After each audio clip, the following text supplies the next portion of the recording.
Hi, this is Hema Karia from TeckNexus. Welcome to the 5G Tech Talk. Our today's topic is private 5G networks and testing. For this session, we are going to talk with Adnan Khan, who is a senior manager for wireless and wireline market development at Anritsu. Welcome, Adnan. Hi, thank you very much, Hema. Appreciate it. Adnan, would you like to add few words about your role at Anritsu? Yes, sure. So just to give you a little background, Anritsu as a company has been out for over 125 years. So it's been there from the time of Alexander Graham Bell, and older than many of us. We have roots in Japan. My primary responsibility at Anritsu is development of strategic markets and identifying technologies to meet those strategic market across the Americas region, and this includes both, the wireless products, wireless test product, as well as the wireline products. Thank you so much, Adnan, for that introduction. Sure. For today's conversation, we'll start with a high-level industry overview of the verticals investing in private 5G, follow up with conversation with Adnan on what are the 3GPP release features supporting private 5G, what are the different deployment modes, what are the testing challenges, and what are the solutions that Anritsu is bringing to the table for addressing those challenges for private 5G networks. So let's begin with the industry overview.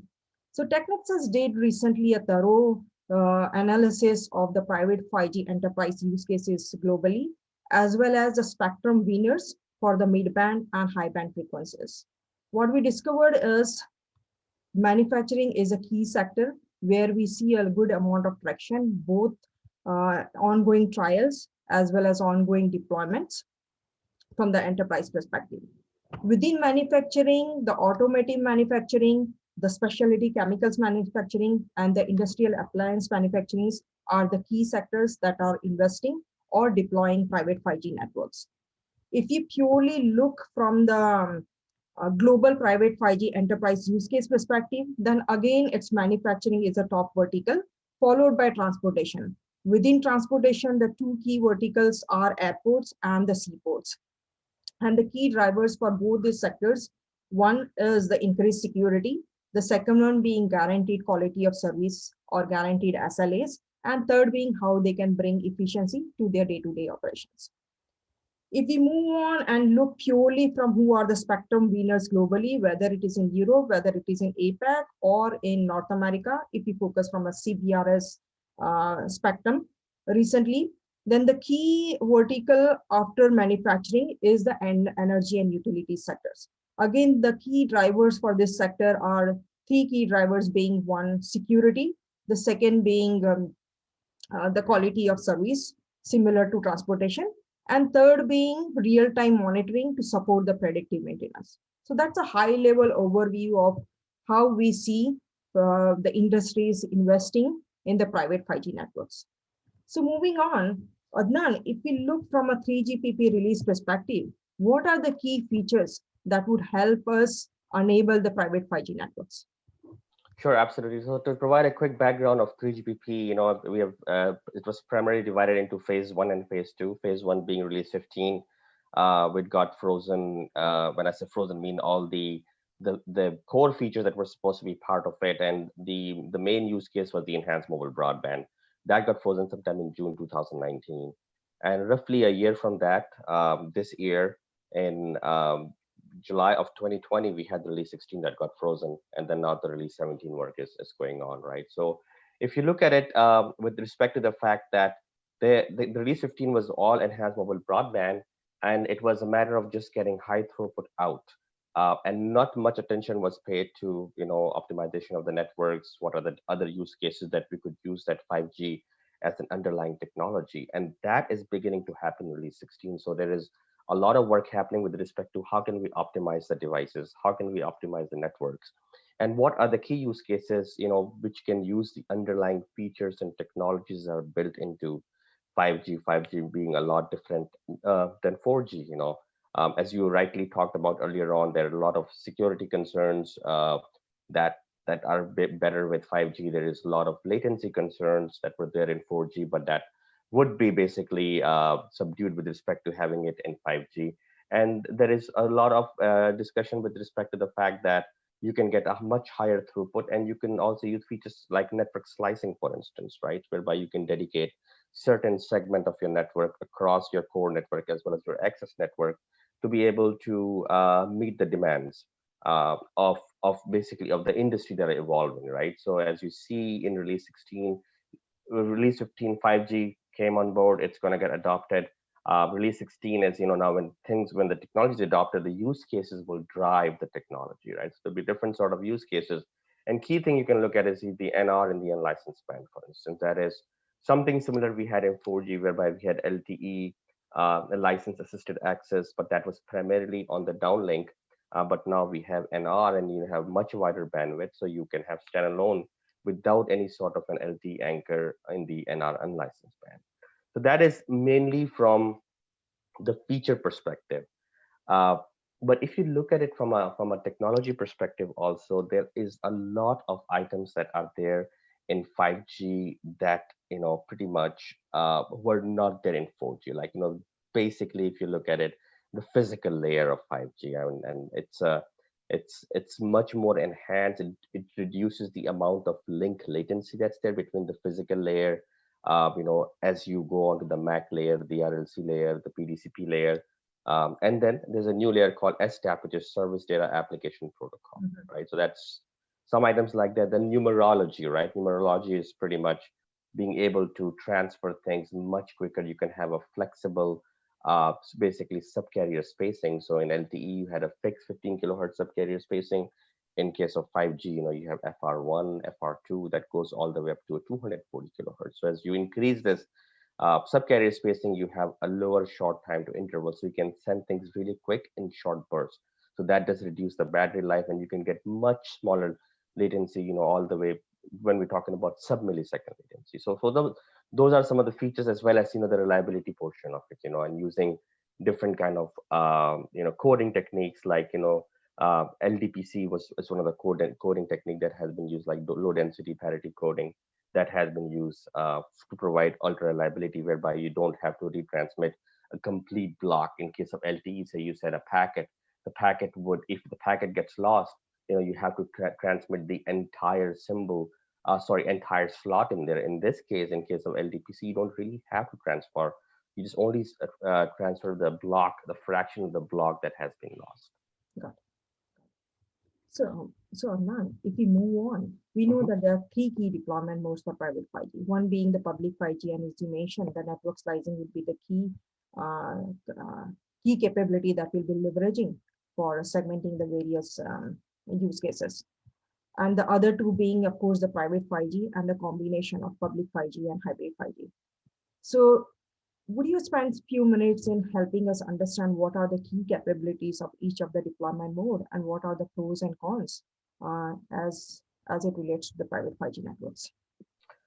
Yes, so if you look at it, I mean, the key thing we're looking at when we have private 5G is, to have sort of guaranteed coverage, whereby, you could have some underserved areas, and you want to make sure you have good coverage there. And again, network control is another one of them. So you can have different configurations. There may be a certain sort of configuration that may not be available in a public network, and you can apply that on a private network. So it could be some sort of a robotic factory, for instance, and that would have different configuration requirements. So you have more control over that. And then you have other features like performance, as well as security. So you can do better access management and better data connectivity, right? So again, from a deployment perspective, you have a public basically a public way of having 5G, private 5G. And when I say public private 5G, is basically you are actually using the resources from the public network, like an operator may have, but those resources are going to be dedicated for a certain purpose. So you can have a network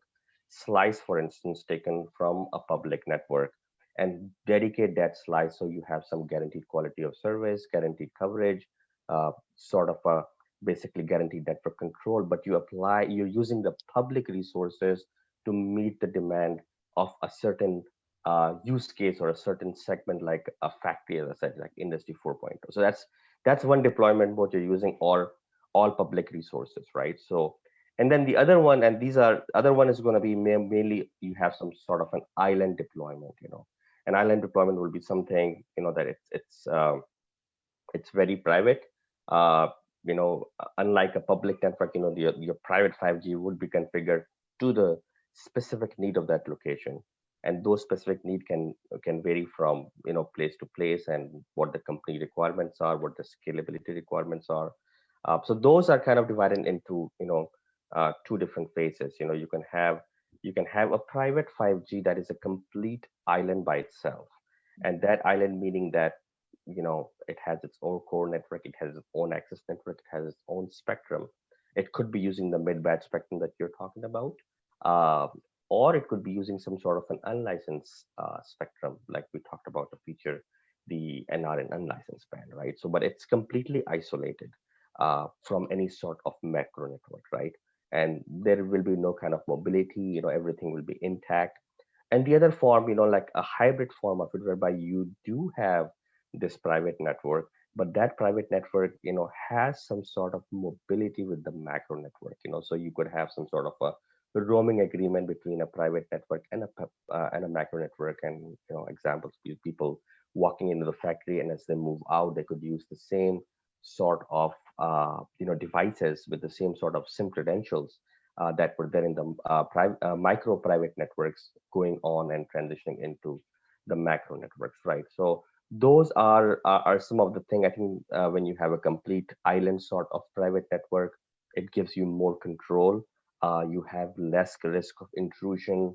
You have better security. And then as you go into some sort of a completely, private network that is using a slice of the public network, in that case, you have all the built-in security, but you tend to have, I think it's going to be a much lower cost, because you don't really have to redeploy the network.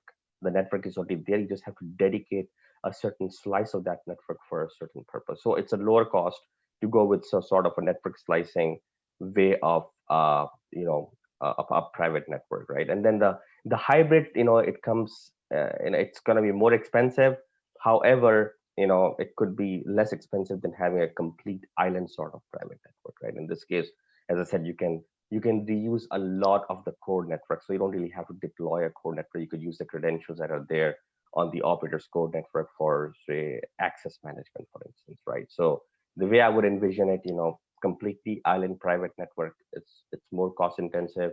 And then you have the hybrid, whereby you have connectivity with the macro network that is mid, and then you also have a completely using a slice of the network, the PLMN, for the public land mobile network available, but using a slice of that for a certain purpose in a certain area, and that would be the most cost-effective way to start.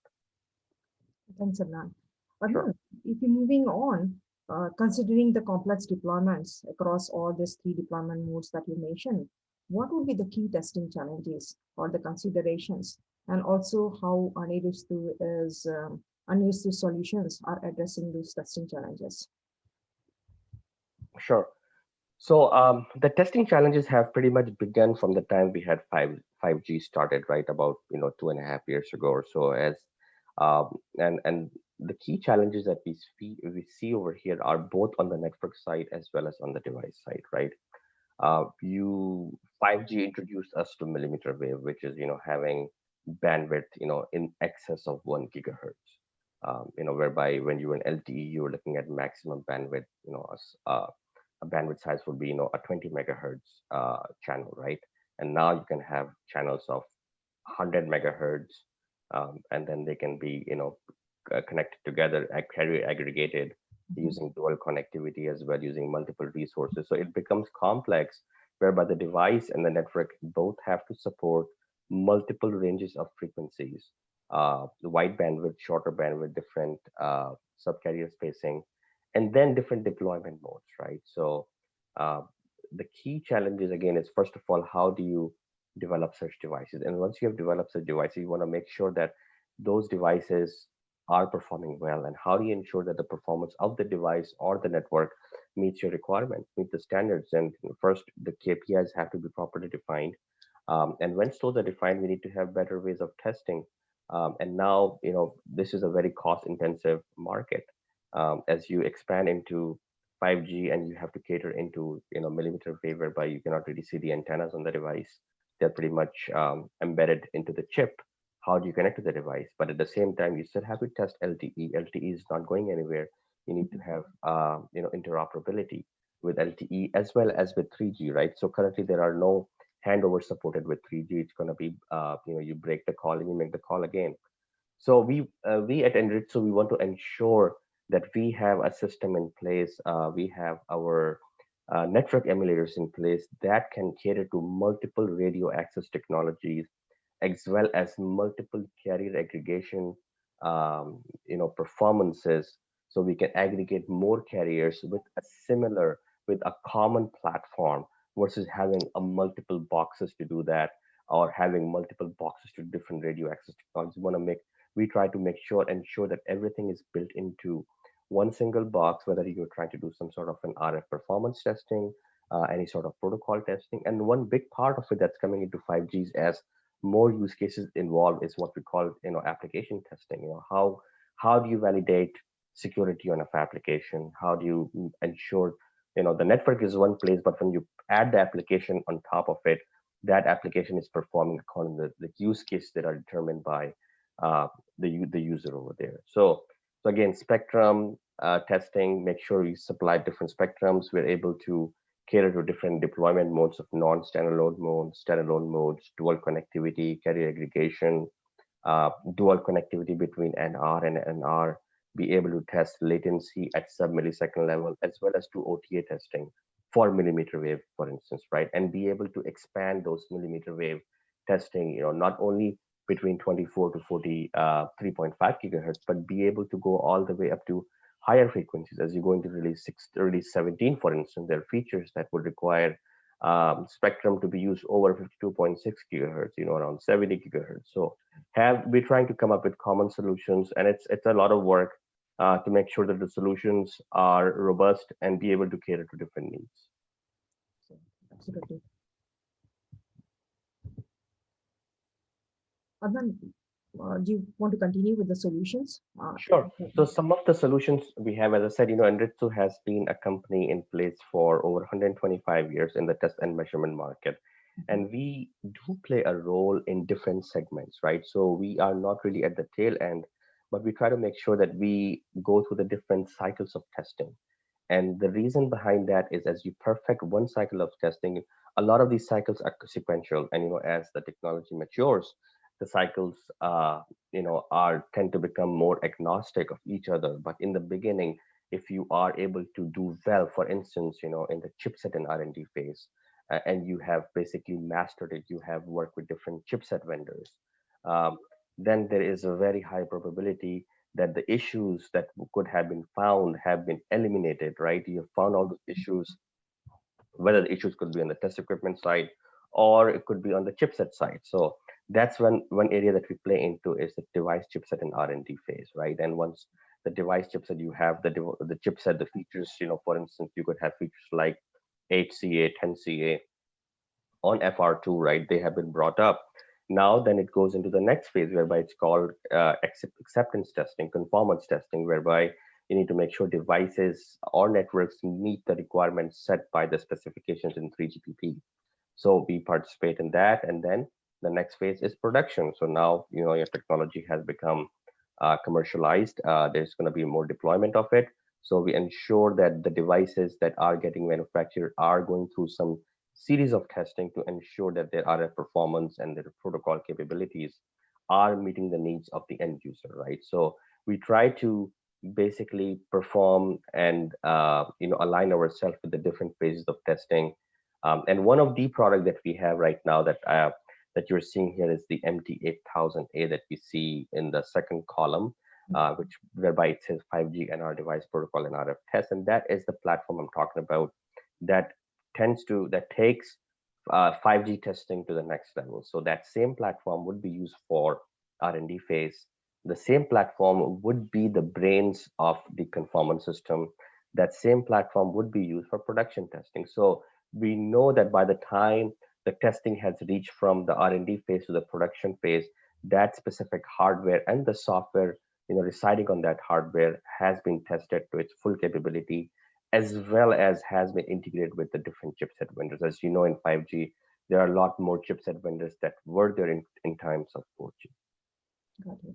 Hey, Anand, do you also want to spend a minute in highlighting some of the advantages or benefits of the differentiators that this product solutions is offering in the market? Yes, absolutely. So some of the, if I may call it, value proposition that we offer is, we have a simple hardware that, as I said, we have the MT8000. It supports, release 15. It supports release 16, and we already have work, looking at high level, on the features that are going to be in release 17, right? So that's one part. And then obviously, again, the hardware is common. It supports different configuration. It support different functions. As I said, it can support different frequency ranges, 1 and 2. Now, both of those frequency ranges would be used for private 5G, different deployment modes going from standalone mode as well as NSA mode. And then the key, more important part is the interoperability with LTE, as well as 3G and the predecessor technologies, because 5G is not going to be deployed. As I said, there could be an instance whereby you could have a private 5G network where there is connectivity with the access network on the public side, and there could be interoperability, there could be roaming issues that could be found between 5G as well as 4G. So having the same box and having a solid foundation on LTE and 3G and the previous technologies is very important without using a separate box, right? And then the capability to support different types of testing like RF testing, application testing that we talked about, as well as protocol testing, right? So all that being done in one box, as well as integration with different chipset vendors, different OEMs, make sure that we have achieved stability in the R&D phase, and be able to provide repeatable and robust performance with respect to the measurements we're taking. Because it's very important when a device or when a network is launched, the time to market is the key component, right? If the results of the hardware that we have or the software setting on the hardware has a lot of variances, it does introduce a lot of latency and delay in launching those services, right? So being able to have repeatable and robust test performance, it's a key part. Yes. Thank you, Adnan, very much for this very informative session. Greatly appreciate your time. Oh, thank you so much, Emma. Appreciate it too. Take care. Bye-bye. Bye-bye.